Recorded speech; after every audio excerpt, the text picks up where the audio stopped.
عودناكم في بنات وبس ان تكون في شخصية بارزة ومميزة في مجالها، علشان كذي احنا اليوم عنا ضيفة مميزة في مجالها، نستفيد من خبرتها وهم نستفيد من عطاءاتها. خلونا نتعرف على ضيفتنا، بس مو مني انا، من خلالها. يا خالتي ما عندنا خدامة، احنا ما شاء الله ايش كثرنا بالبيت، يعني اذا تعاوننا على شغل البيت يخلص. لا، وشنو تعرفين تشتغلين؟ خالتي أعرف أنظف وأغسل هدوم وأكويهم وأطبخ بعد. وي، تعرفين تطبخين؟ إيه خالتي، والكل شيء بطباخي، وأعرف أخيط وأحيك بعد. شخصية مميزة من الشخصيات اللي لها إطلالة مختلفة على الشاشة، ذات بشرة سمراء، أثبتت خطواتها أنها نجمة وين ما كانت. فاطمة الصفية، مرحبا فيك. أهلا، مرحبا فيك أنت. أثبتي نفسك كبنت كويتية طموحة، ممثلة، عندها خطوات ناجحة في كل عمل، ذكية في اختياراتها، ناجحة في مساراتها، علاقاتها الاجتماعية وصداقاتها، سمعتها سابقتها بالخير وين ما تكون. أنا أتمنى أني أكون يعني مهما أقول شيء بسيط، أتمنى أعطيك لو جزء بسيط من حقك. حبيبتي مشكورة، ما تقصرين، أصلا قلتي وايد يعني. لا والله بالعكس فاطمة، أنت مثل مشرف لكل بنت كويتية طموحة وصلت وحققت اسمها بتوقيع فاطمة الصفي. فاطمة، نتكلم عن مشوارك الإعلامي. ما أبي أتكلم من أول ما بديتي، لأن بكل خطوة قاعد تقدمينها قاعد تثبتين القاعدة، الأرض الخصبة اللي أنت واقفة عليها. بس أنا بتكلم عن شيء مهم، ان انت رقم نجاحاتك ورقم كل اللي سويتيه، الا ان انا عندك خبره اخراجيه وكنتي مخرجه، الا انك ما شفنا فاطمه خطت هذه الخطوه. ليش؟ في البداية صدق كنت مخرجة، وأصدقائي اللي يعني ساعدوني على هالشيء يعني ما قصروا معي بكل شيء. من أول ما دشيت معاهم علموني تكة بتكة. أنا أمانة أحب الإخراج المسرحي أكثر، بحكم أني خريجة المعهد العالي للفنون المسرحية. أنا وايد أحب المسرح الجاد، فيعني أفكر حتى لو أنه لي قدام أبي أسوي شيء راح يكون مسرح جاد أو مسرح يعني. ما راح يكون دراما يعني مثل فنانة متألقة مثل هي عبد السلام لما سوت مسلسل الحب كلمة وأخرجت. شفنا بنت كويتية، لأن إحنا قلة عندنا في هذا المجال بنات كويتيات يخرجون دراما. ما أحسني تلفزيون يعني، لو بخرج راح يكون مسرح. أحب المسرح. بعدين المسرح الجاد بالذات يعني تلقين تشتغلين 3 أشهر عشان تقدمين عرض واحد يتيم، ويا يقومون يصفقوا لك يا راح ينتقدونك طول عمرك. هذا الشيء يخلينا نتطرق حق نقطة مهمة، إن في ناس شافوك بالمسلسل الأخير اللي هو أنيسة بلوك مختلف وجريء، وانا ادردش معاك قلتي لي ان ربعي اللي يشوفوني بالمسرح متعودين علي على هذا اللوك، لكن الناس اول مره يشوفوني بهاللوك بالعمل الدرامي. صح. انت متعمده تسوين هالموضوع ولا كان في محض الصدفه؟ لا، هو اصلا حتى العمل كان بالصدفه يعني انا دخلت العمل متاخر.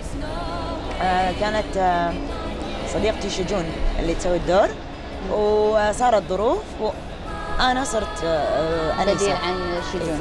يعني الدور كان حق شجون؟ الدور كان حق شجون ومثلته، يعني مثلت جزء منه، بس لظروف صارت فكانت في ترشيحات ثانية يعني بعد ما هي صار الاعتذار وكذي هذه الأمور. اسمي كان من الترشيحات، ولما كلموني قلت لهم أوكي. ما ترددتي خفتي إن هذا الموقف ممكن يكون يأثر على علاقتك مثلا بشجون أو؟ لا، لأن أنا دقيت عليها.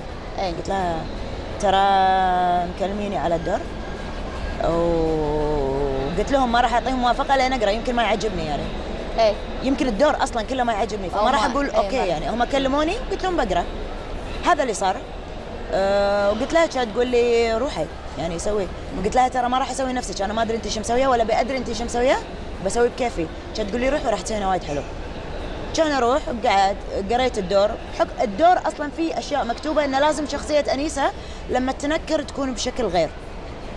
فقلت شيء حلو، اوكي انا بالمسرح ربعي واصدقائي ودكاترتي واللي درسوني متعودين علي اني اسوي اي شيء بالمسرح، شايفيني وايد.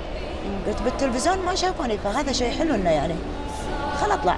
تطلعين بلوك جريء. اي فقلت اتس اوكي. فطوم يمكن انا هذا اللي ملاحظته، ان انت من خلال مواقع التواصل الاجتماعي مع جمهورك المباشر انك قاعده توصلين لهم مسج ان انا هذا انا، واللي يبيني ويتابعني ويحبني راح يتقبلني بالحلو والمر، يعني صح. انه بالحالتين ان انا مستانسه او مو مستانسه، حلوه ولا مو حلوه. فانت قاعد تطلعين وايد على طبيعتك، ما يهمك الميك اب، ما يهمك هالاشياء. انا اقول لك ليش. انا دائما اقول كلمه، اللي يبي يشوفني فاطمه اللي مسويه شعرها وحاطه ميك اب كلها مبتسمه ويعني ولابسه وقاعده هذه القعده، ممكن يشوفني بلقاء، ممكن يشوفني بمسلسل، بمسرحي، مهرجان. انا لما جيت بطلت انستغرامي لان ما عندي غيره، ما عندي اي وسيله للتواصل غير الانستغرام، عشان اقول الناس ما شافوني فاطمه اللي دار مدار يعرفون، يعني اهلي، اصدقائي، زملائي ما شافوا هذه الانسانه اللي عادي تقعد باي وقت وتسوي اي شيء بحياتها وتطلع وهي لابسه التريننج لازم يشوفون، لان هذه انا صجيه. انا لما اطلع بالتلفزيون المسلسل قاعده امثل، فانا مو فاطمه. انا فاطمه لما اكون على طبيعتي. اللي بيحبني راح يحبني كذي وراح يحبني كذي. يا رب يسمع منك يا اختي يا شيماء. عاد شيوم، يعني ان شاء الله لما تتزوجين الامير مو تنسى ان ترى انا ابي مديره اعمال تقوم بكل اعمالي. اكيد اكيد. نعم نعم نعم نعم. ما سمعت ايش تبين؟ مديره اعمال؟ لا والله. مديرة أعمال على شنو يا حظي؟ أنت أول شيء تحركي تلحلحي يا الكسولة عشان تبي لك مديرة أعمال. بث أختي إلهام، عادي ما فيها شيء. أختي وتبي مديرة أعمال ما فيها شيء. على الأقل مثلا تاكل عنها، مثلا تشرب عنها، مثلا تنام عنها مثلا. لا بس نتكلم عن اطلاله فطوم، في ناس وايد يقولون ان فطوم بسرعه تغير لوكات، يعني مرة أشقر، مرة أقامج، مرة مثلا. هل هذا مثلا أنت بحياتك اليومية تحبين التغيير؟ شوفي أنا قبل ولا الأدوار اللي قاعد تختارينها تفرض الشيئين، أما الأدوار. وأنا أصلا من وأنا صغيرة قبل لا أدش التمثيل، قبل لا أسوي كذي أي يعني عادي اليوم قايمة أبي أصبغ شعري أشقر، باكر مسويتها بني غامج، اللي أمي وأبوي يقولين زين فاطمة يعني أنت توك مسويتها، يقولون بس حسيت إنه لازم أغير. زين فاطمة، اشتغلتي وايد أعمال مع أم طلال الله يعطيها الصحة والعافية، وأعمالها دائما مميزة، مو خايفة إنك أنت تكونين من النجوم اللي محسوبة على أم طلال دائما في أعمالها؟ أم طلال صديقتي وأنا أحبها، وصدق إن أنا كلمة دائما أقولها، صدق إن أنا بدايتي أول مسلسل كان الخراز مع أم سوزان، طبعا أوجه لها تحية، أنا أحبها وايد. بس صدق اللي انعرفت فيه فضة مع أم طلال، هبة حمادة. اشتغلت في شيء جديد الحين إن شاء الله؟ إن شاء الله إن شاء الله. اشتغلت قدرت أشتغل معاها، وبعدين صارت ظروف بحكم ظروف الارتباطات، يعني كم سنة ما قدرت أشتغل بحكم الظروف، يعني مثلا عملها يكون بوقت عمل أنا موقعتها وكذي، فما قدرت أشتغل. بس تكونين على تواصل وياها في هذا أو بالضبط. هذا الشيء يعني أنا دائما أقول الشغل دائما ما له علاقة بالعلاقات الشخصية. يعني صدق ما اشتغلت، بس مو معناته أن أنا ما أدري عنها أو شيء كذي، لا بالعكس. وبعدين هالسنة كان رادين ويا بعض إن شاء الله. إن شاء الله رادين. وفي عمل جديد إن شاء الله مع الفنان داود حسين. العم صقر إن شاء الله. العم صقر. فاطمة، جمهورك ما شاء الله تبارك الرحمن وايد أشوفه من الأطفال والحريم، واللي وايد يحبونك. الحمد لله. مقلة بالأعمال الأطفال، يعني طلعتي بمسرحيات أطفال مميزة، لكن ما شفنا مثلا دراما تخاطب الطفل أو مسلسلات شوية تكون حق الأطفال. أنا وأنا صغيرة كنت أشوف هالأشياء برمضان بالذات بعد الفطور. اللي هي المسلسلات اللي بعد الفطور. الحين ما عندنا، ما اشتكتيها ان انت تسوون العمل؟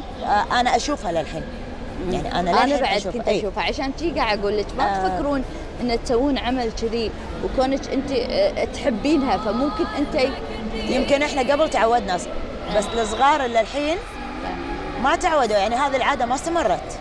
يعني جت لها فتره وانقطعت، للحين برد نسوي من يد ليد.